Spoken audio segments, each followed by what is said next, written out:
कहवाई छठी मई के नैहर कहवाई सासुर कहवाई सासुर हो।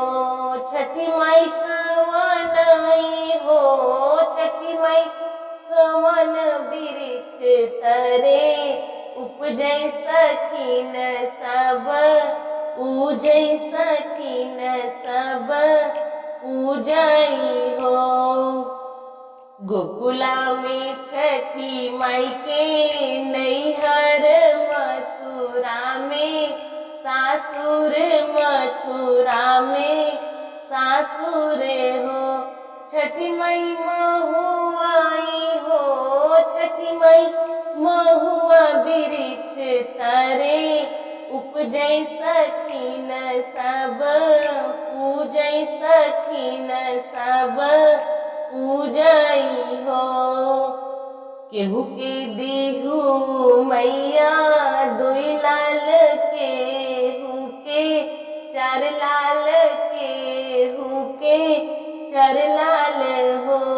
मैया हमहु हो छठी मई हमहु बझनिया रहे ठाढ़ हमई नाही चितयु हमई नाही चितयु हो। जाऊ न ए बेटी अपने घरे अपने ससुर घरे अपने ससुर घरे हो।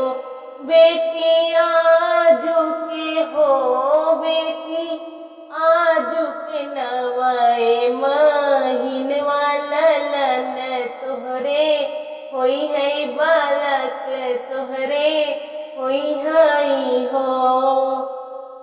8 महीनवा के बीतत नवए के लागत नवए के लागत हो। बहिनी रानी के हो बहिनी रानी के जन्मे ललनवा सखीन गावे सोहर सखीन गावई सोहर हो। बीतत सावन महीनवा भादौ के लागत भादौ के लागत हो। बहिनी गोदिया में हो बहिनी गोदिया में लई के ललनवा बझनिया छठी पूजई बझनिया छठी पूजई हो। निहुरी निहुरी गाठ डालैत छठी के नावैत छठी के नावई हो। छठी मई मुख भरी हो छठी मई मुख भरी देत्यु आशीष अमर रहई लालन अमर रहई लालन हो।